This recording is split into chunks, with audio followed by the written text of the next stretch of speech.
अस्सलाम वालेकुम and hello everyone. आज के इस लेक्चर में हमने बॉन्ड्स की वैल्यू कैलकुलेट करना सीखनी है।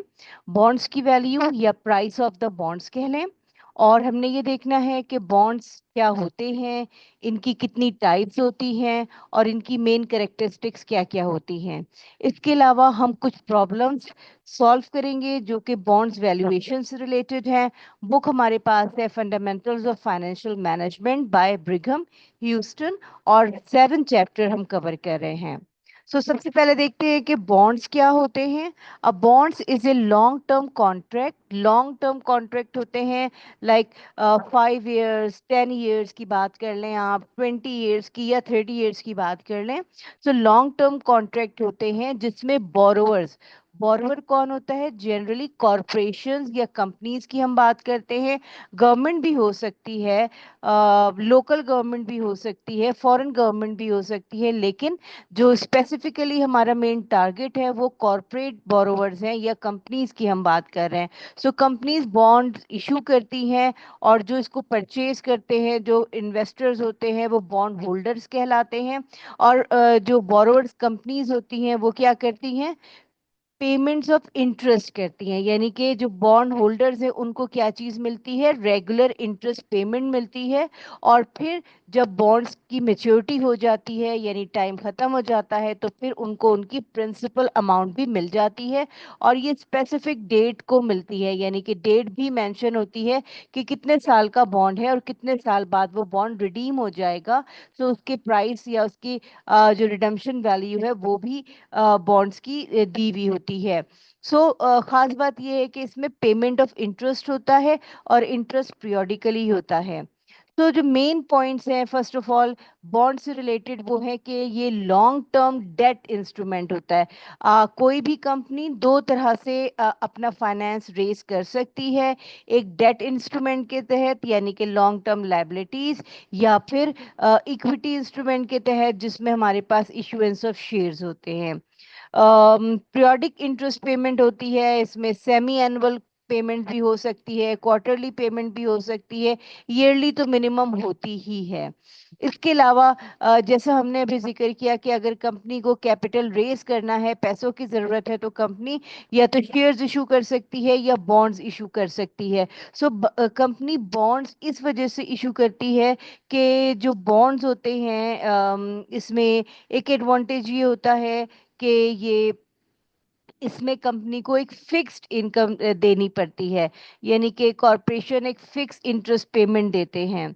और इसमें कंपनी के लिए एक और एडवांटेज ये होता है, कॉरपोरेशन या इशूअर के लिए एडवांटेज ये होता है कि वो जो इंटरेस्ट पे कर रहे होते हैं बॉन्ड्स पे, वो इंटरेस्ट टैक्स डिडक्टिबल होता है। टैक्स डिडक्टिबल होने की वजह से ओवरऑल कॉस्ट ऑफ कैपिटल क्या होती है? वो कम होती है। एक और बड़ा एडवांटेज होता है बॉन्ड्स इशू करने का, कि ओनरशिप डाइल्यूट नहीं होती। ओनर्स कौन होते हैं कॉरपोरेशन में? शेयर होल्डर्स होते हैं। तो मजीद शेयर इशू करने से जो है वो ओनरशिप डाइल्यूट हो जाती है और मजीद लोग, जनरल पब्लिक और ओनर्स बन जाते हैं। लेकिन जब आप बॉन्ड्स इशू करते हैं तो बॉन्ड होल्डर्स क्रेडिटर्स होते हैं, ओनर्स नहीं होते। इसकी वजह से जो शेयर होल्डर्स की ओनरशिप है वो डाइल्यूट नहीं होती है।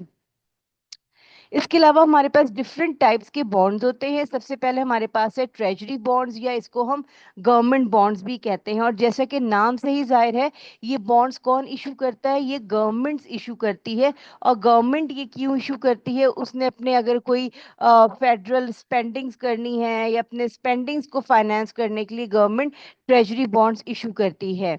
इसमें खास बात ये होती है, क्योंकि ये इशू बाय गवर्नमेंट होती है, ये लेस रिस्की होती है या ऑलमोस्ट रिस्क फ्री होती है। इसमें रिस्क इन्वॉल्व नहीं होता। और आपने सुना होगा कि हम कहते हैं इन्वेस्टमेंट्स के बारे में कि मोर रिस्क मोर गेन। वो सिक्योरिटीज, वो इन्वेस्टमेंट जो ज़्यादा रिस्की होती है वो ज़्यादा प्रॉफिट देती हैं। ट्रेजरी बॉन्ड्स जो है वो लेस रिस्की होती हैं। इसका यील्ड या इसकी इसकी प्रॉफिटेबिलिटी भी कम होती है। दूसरी तरफ हमारे पास है कॉरपोरेट बॉन्ड्स। कॉरपोरेट बॉन्ड्स जो हमारी कंपनीज हैं, कॉरपोरेशंस हैं, वो इशू करती हैं बिजनेस एक्सपेंशन के लिए या प्रोजेक्ट फाइनेंस के लिए इशू करती हैं। बॉन्ड्स। अब ये कॉरपोरेट बॉन्ड ट्रेजरी बॉन्ड के मुकाबले में ज़्यादा रिस्की होते हैं, क्योंकि कॉरपोरेशंस के लिए रिस्क ऑफ डिफ़ॉल्ट भी होता है, जबकि गवर्नमेंट बॉन्ड या ट्रेजरी बॉन्ड में रिस्क ऑफ डिफ़ॉल्ट ना होने के बराबर या होता ही नहीं है, ज़ीरो होता है।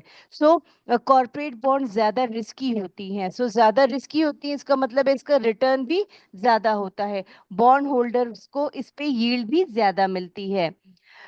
फिर हमारे पास म्यूनिसिपल बॉन्ड्स होते हैं। ये आमतौर पे लोकल गवर्नमेंट या सिटी गवर्नमेंट इशू करती हैं, और ये अपने लोकल जो पब्लिक प्रोजेक्ट्स होते हैं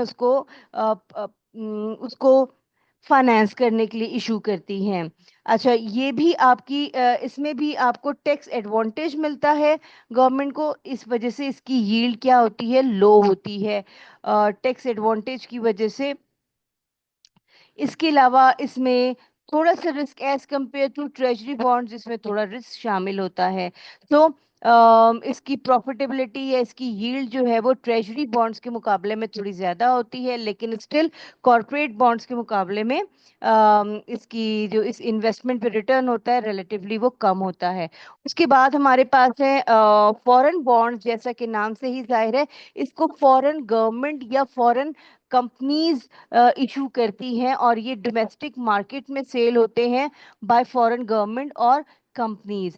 इसमें रिस्क ज़्यादा होते हैं, कई तरह के इसमें रिस्क इन्वॉल्व होते हैं, इसी वजह से ये ज़्यादा रिस्की होती है, सो ज़्यादा प्रॉफिटेबल भी होती है, यानी इसमें रिटर्न भी ज़्यादा मिलता है। तो ये इसमें रिस्क कौन कौन से इन्वॉल्व हो सकते हैं? इसमें जो है आपके पास पॉलिटिकल रिस्क इन्वॉल्व हो सकते हैं, इकोनॉमिक रिस्क होते हैं इसमें। इसके अलावा करेंसी रिस्क या फॉरेन एक्सचेंज रिस्क भी इसमें इन्वॉल्व होता है। सो ये 4 टाइप्स ऑफ बॉन्ड्स होते हैं। जो हमारा मेन कंसर्न है, जो हमारा मेन फोकस है, वो कॉरपोरेट बॉन्ड्स हैं। तो हमने जितने भी प्रॉब्लम्स आज कवर करने हैं इस लेक्चर में, वो कॉरपोरेट बॉन्ड से रिलेटेड हैं। कुछ करेक्टरिस्टिक्स हैं बॉन्ड्स की। सबसे पहले पार वैल्यू, या इसको हम फेस वैल्यू भी कहते हैं, यानी कि जो आप कह लें कि बॉन्ड होल्डर्स को अमाउंट जो फेस पे लिखी हुई होती है बॉन्ड्स की, जो बॉन्ड्स की नॉमिनल वैल्यू आप कह लें, वो उसकी पार वैल्यू होती है। आमतौर पे फॉर एग्जांपल यूएस में जो है पार वैल्यू एक बॉन्ड की $1000 होती है, और जैसे पाकिस्तान में 5000 रुपीज होती है।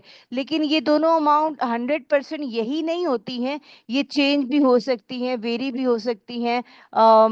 इसके अलावा हमारे पास दूसरा कॉन्सेप्ट है, दूसरा कूपन इंटरेस्ट रेट, यानी बॉन्ड्स के ऊपर बॉन्ड होल्डर्स को जो रिटर्न मिलता है वो इंटरेस्ट कहलाता है, और जिस रेट पे मिलता है वो rate of coupon interest rate कहलाता है। सो कूपन इंटरेस्ट रेट, जो रेट हमें दिया होता है, वो हम अप्लाई करते हैं पार वैल्यू पे, तो उसके बाद हमें इंटरेस्ट पता चल जाता है।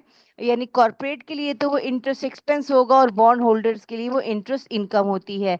इसके अलावा इसमें मेच्योरिटी डेट होती है, ये वो टाइम पीरियड है जिसके बाद बॉन्ड जो है वो रीपे हो जाता है, यानी इसको हम रिडम्पशन भी कह सकते हैं। या कंपनीज क्या करती हैं, बॉन्ड होल्डर को उनकी अमाउंट पे करके उनसे अपना बॉन्ड्स वापस ले लेती हैं। इसके अलावा हमारे पास कॉल प्रोविजंस हैं। कॉल प्रोविजंस क्या होती हैं? Basically call provision allows the issuer to repay the bond before its maturity date. अब हमने यहाँ पे डिस्कस किया कि मेच्योरिटी डेट है, सपोज आफ्टर 10 ईयर्स की मेच्योरिटी डेट है, तो अगर कॉल प्रोविजंस हैं बॉन्ड में, तो इसका मतलब है कि कंपनी जो है या कॉरपोरेशन जो है वो अपने बॉन्ड्स वापस ले सकती है बिफोर इट्स मेच्योरिटी डेट, यानी कि वो रीपेमेंट कर देगी बॉन्ड की। सो ये कॉल प्रोविजंस होती हैं। और इसके अलावा कॉल प्रोविजंस में जनरली जो रेट ऑफ इंटरेस्ट ऑफर कर रही होती है कंपनी, वो हायर होता है। इसके अलावा हमारे पास सिंकिंग फंड्स हैं। सिंकिंग फंड्स क्या होते हैं कि जब सपोज $1000 अगर एक बॉन्ड की कीमत है, और कॉरपोरेशन के लिए एक साथ तमाम $1000 रिटर्न करना मुश्किल हो, तो कंपनी सिंकिंग फंड क्रिएट करती हैं। सिंकिंग फंड्स बेसिकली क्या होती हैं? This is a fund set aside by the issuer or corporate to repay the bonds gradually over time. Gradually means कि suppose 10% every year वो repay करते जाएं. So this 10% means कि वो gradually repay कर रही हैं, बजाय $1,000 10 साल के बाद repay करने के $100 each year अगर वो repay कर रही हैं तो वो sinking fund कहलाता है. इसके बाद इसके कुछ अदर फीचर्स होते हैं, वो हम डिस्कस करते हैं. सबसे पहले हमारे पास कूपन इंटरेस्ट रेट से रिलेटेड ये दो बातें हम डिस्कस कर चुके हैं. ये इंटरेस्ट रेट जो बॉन्ड होल्डर अर्न कर रहे होते हैं, एनुअल इंटरेस्ट रेट गिवन होता है. और याद रखिएगा, interest rate until and unless के मेंशन कि ये इंटरेस्ट रेट सेमी एनुअल है या क्वार्टरली है, जनरली जो रेट ऑफ इंटरेस्ट दिया हुआ होता है वो 1 ईयर का दिया होता है, यानी एनुअल इंटरेस्ट रेट दिया होता है. और उस इंटरेस्ट रेट को अगर हम अप्लाई करते हैं उसकी पार वैल्यू पे, मल्टीप्लाई करते हैं पार वैल्यू पे, तो आपको इंटरेस्ट पेमेंट या कूपन पेमेंट पता चल जाती है. फिर ये जो इंटरेस्ट रेट है ये हमारे पास दो तरह का हो सकता है, एक फिक्स रेट बॉन्ड्स है और एक फ्लोटिंग रेट बॉन्ड्स है. फिक्स रेट बॉन्ड्स क्या होते हैं कि जिसमें इंटरेस्ट रेट फिक्स होता है फॉर द इंटायर लाइफ, यानी कि अगर मेच्योरिटी टाइम 10 साल है और इंटरेस्ट रेट 12% है तो पूरे 10 साल वो इंटरेस्ट रेट क्या रहेगा, फिक्स रहेगा, यानी 12% ही रहेगा. लेकिन अगर हम फ्लोटिंग रेट बॉन्ड्स की बात करें तो जैसे नाम से ही जाहिर है, ये बॉन्ड्स रेट क्या होता रहता है, ये रेट ऑफ इंटरेस्ट फ्लक्चुएट होता रहता है या शिफ्ट होता रहता है in general level of interest rate. जैसे अब काइबोर प्लस है या लाइबोर प्लस इंटरेस्ट रेट है, अगर हम उसकी बेस की बात करें, उसकी बेस पे बॉन्ड्स रेट एसोसिएट कर रहे हैं, तो फिर ये क्या होगा कि ये फ्लक्चुएट या चेंज होता रहता है विद काइबोर और लाइबोर. सो फिर हमारे पास है जीरो कूपन बॉन्ड्स. ये वो बॉन्ड्स होते हैं जिसमें कोई इंटरेस्ट पेमेंट नहीं होती है, यानी इंटरेस्ट पेमेंट जीरो होती है. तो bonds that pays no annual interest but are sold at a discount below par value. क्यों हम बिलो पार वैल्यू, यानी 1000 का बॉन्ड है तो वो हम 800 या 700 में सेल करते हैं. उसकी वजह क्या है, compensating investor in the form of capital appreciation. क्योंकि हम इन्वेस्टर्स को इंटरेस्ट तो दे नहीं रहे, उनको इंटरेस्ट की सूरत में रिटर्न तो मिल नहीं रहा होता, इसलिए फिर हम जो कॉरपोरेशन हैं वो उसको लेस पार वैल्यू पे सेल करती हैं ताकि उन इन्वेस्टर्स की जो इन्वेस्टमेंट है वो कैपिटल एप्रिसिएशन में बदल जाती है. इसके अलावा ओरिजिनल इशू डिस्काउंट या ओआईडी बॉन्ड होता है, और ये ओआईडी बॉन्ड वो बॉन्ड होता है कि जो सेल हो रहा होता है below its par value. So zero coupon rate भी below its par value sale हो रहा होता है, मगर इन दोनों में डिफरेंस है. जीरो कूपन रेट में इंटरेस्ट होता ही जीरो है, पार वैल्यू से कम पे ये सेल हो रहा होता है, और ओआईडी भी पार वैल्यू से कम पे सेल हो रहा होता है. लेकिन जीरो कूपन रेट में इंटरेस्ट जीरो होता है, ओआईडी में इंटरेस्ट कुछ ना कुछ मौजूद होता है, यानी रेट ऑफ इंटरेस्ट इसमें दिया हुआ होता है. Then we have convertible bond. These are those bond that can be converted or exchangeable at the option of the bond holder for the issuing firm's common stock. यानी कि option of the bond holder है ये, कि जब चाहे bond holder की मर्जी होती है कि ये किस में कन्वर्ट हो जाते हैं, ये कंपनी की इक्विटी या कॉमन शेयर के अंदर ये चेंज हो जाते हैं, ये चेंज या कन्वर्ट हो सकते हैं.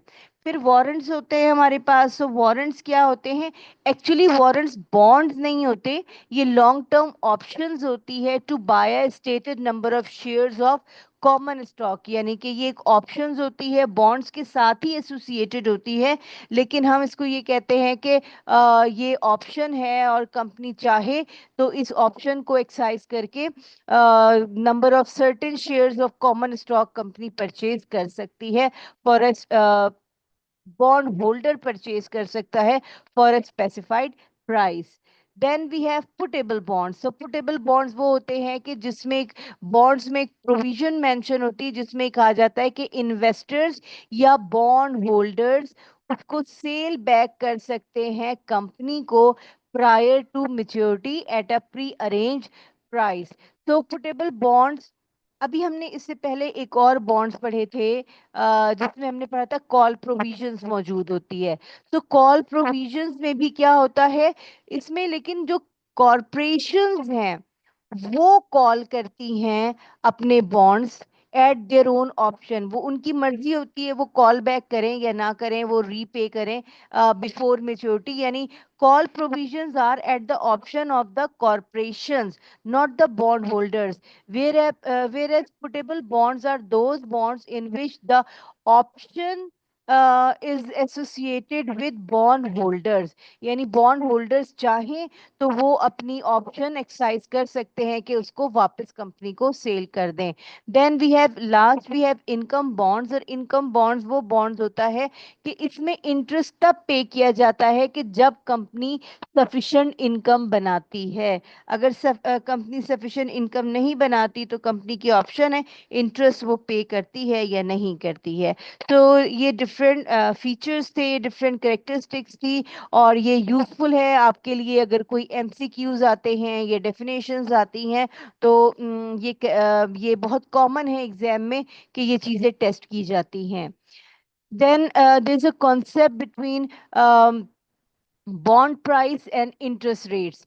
तो इंटरेस्ट रेट यानी एक मार्केट का रेट चल रहा होता है, मार्केट में जो रेट ऑफ इंटरेस्ट चल रहा होता है, और कॉरपोरेशन जिस रेट पे बॉन्ड्स इशू करती हैं, ये दोनों डिफरेंट होते हैं। सो कॉन्सेप्ट ये है कि हमारे पास एक डिस्काउंट बॉन्ड होता है और एक प्रीमियम बॉन्ड होता है। तो bond that sells below its par value, ये जो बॉन्ड्स हैं ये अगर अपनी पार वैल्यू से कम पे, यानी बॉन्ड $1,000 का है और अगर वो $800 में सेल हो रहा है, तो इसका मतलब क्या है कि rate of interest is above the coupon rate. यानी बॉन्ड का जो रेट ऑफ इंटरेस्ट है वो कम है और मार्केट का रेट ऑफ इंटरेस्ट क्या है, वो ज्यादा है। यानी मार्केट में जो रेट ऑफ इंटरेस्ट चल रहा है वो 10% चल रहा है, और जो कंपनी इंटरेस्ट रेट दे रही है अपने बॉन्ड्स के ऊपर वो कम दे रही है, से 9%, 8%। तो ऐसी सूरत में बॉन्ड्स जो हैं वो अपने पार वैल्यू से कम पे सेल हो रहे होते हैं। इसके बिल्कुल अगेंस्ट हमारे पास है प्रीमियम बॉन्ड। और प्रीमियम बॉन्ड वो होते हैं जो अपनी पार वैल्यू से ज्यादा पे सेल हो रहे होते हैं। सपोज पार वैल्यू 1000 है तो वो 1200, 1400 में सेल हो रहे होते हैं। और ये तब होता है कि जब कंपनी इंटरेस्ट ऑफर कर रही होती है या उसका जो कूपन इंटरेस्ट होता है वो मार्केट से ज्यादा का होता है।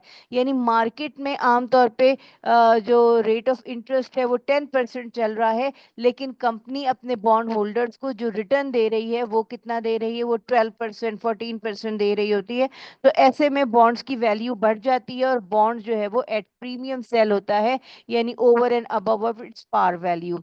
So this is the concept behind relationship between bond prices and interest rate.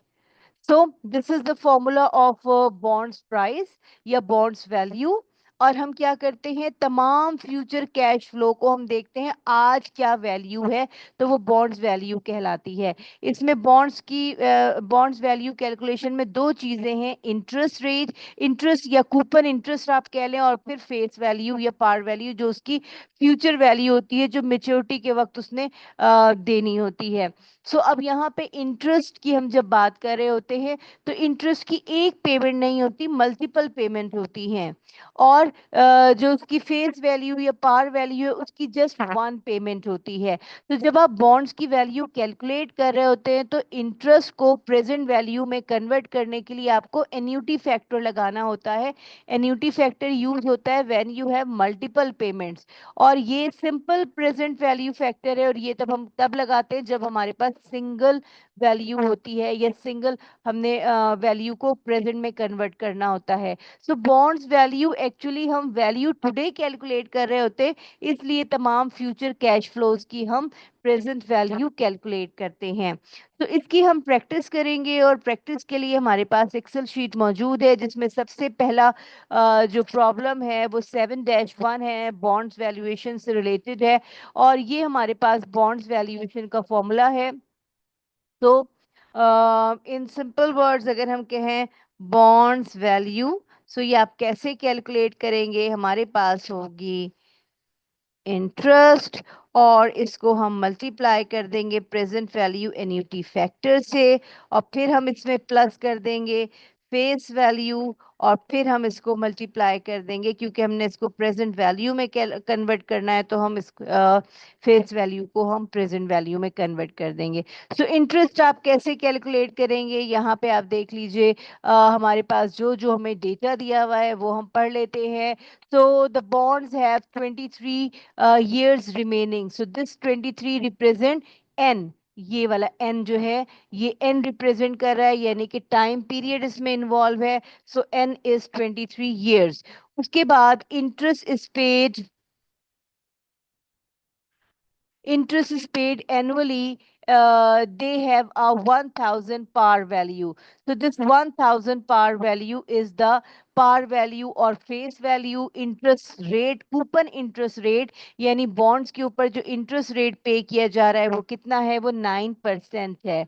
इसके अलावा the yield to maturity, ये आपका market rate है 11%, और ये market rate basically आपका चल रहा होता है जब भी आप present value में कन्वर्ट करेंगे, तो फिर ये रियल टू मेच्योरिटी, या इसको हम वाईटीएम कहते हैं या इसको मार्केट रेट कहते हैं, तो ये मार्केट रेट हम लेंगे। कूपन, कूपन का वर्ड जो यूज हो रहा है, कूपन इंटरेस्ट रेट या कूपन इंटरेस्ट, ये बॉन्ड्स के ऊपर इंटरेस्ट है। तो दो इंटरेस्ट रेट होते हैं इसमें, यहाँ पे क्लियर डिफ्रेंशिएट कर लीजिएगा, अदरवाइज एग्जाम में गलती हो जाती है। सो अगर हमने इंटरेस्ट कैलकुलेट करना हो, सो इंटरेस्ट का फॉर्मूला हमारे पास है। इंटरेस्ट हमें रेट दिया हुआ है 9% of bonds value. So bonds की जो पार वैल्यू है उसको हम मल्टीप्लाई कर देंगे, या उसका हम 9% कैलकुलेट कर लेंगे। सो 1000 का जब हम 9% कैलकुलेट कर लेंगे, सो $90 is your interest. Annual interest हमारे पास $90 आ रहा है, तो इंटरेस्ट की जगह हम क्या लिख लेंगे, $90, और इसको हम मल्टीप्लाई कर देंगे प्रेजेंट वैल्यू एन्युटी फैक्टर। और ये तरीका है कैलकुलेट करने का, 1/1, 1 + i⁻n और होल डिवाइड बाय आई। तो इसको आसानी के लिए मैंने इस तरह लिख लिया है। सो यहाँ पे अब आप देख लीजिए कि हम इसको कैसे कन्वर्ट कर रहे हैं। अगर हम इसको यहीं पे कैलकुलेट कर लें, यहाँ पे हम साइड में कैलकुलेट कर लेते हैं। ये देखें, प्रेजेंट वैल्यू एन्युटी फैक्टर, ये हम एन्युटी कैलकुलेट कर रहे हैं, और ये हमारे पास फॉर्मूला है 1/1 1 - 1/1 + i। तो i represent yield to maturity या मार्केट वैल्यू, जिसको हम कह रहे हैं 0.11, यानी 11% है। उसके बाद रेज टू पावर n है, n रिप्रेजेंट कर रहा है मेच्योरिटी टाइम जो कि 23 years है, ये हमने डिस्कस किया हुआ है। होल डिवाइड बाय 0.11, यानी मार्केट इंटरेस्ट रेट। तो जब हम इसको कैलकुलेट करेंगे फर्दर, तो हमारे पास फैक्टर क्या आ जाएगा, हमारे पास फैक्टर आ रहा है 8.2666।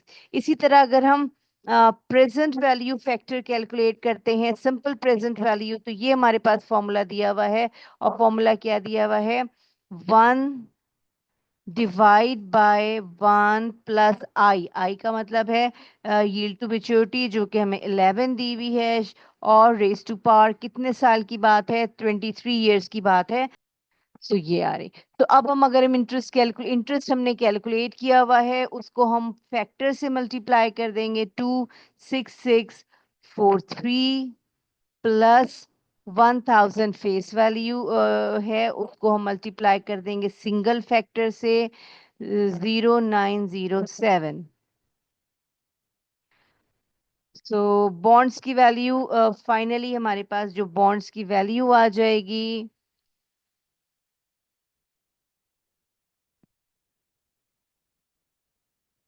तो बॉन्ड्स की वैल्यू हमारे पास आ रही है $834। और ये क्योंकि बिलो इट्स पार वैल्यू है, इसका मतलब है कि इस वक्त जो बॉन्ड है वो डिस्काउंट पे है। तो दिस इज प्रॉब्लम नंबर 7-1, जिसमें हमने बॉन्ड्स की वैल्यू कैलकुलेट की। हम इसी को फर्दर प्रैक्टिस करेंगे 7-3 पे, और 7-3 के लिए हम यही डेटा हम कॉपी कर लेते हैं, और हम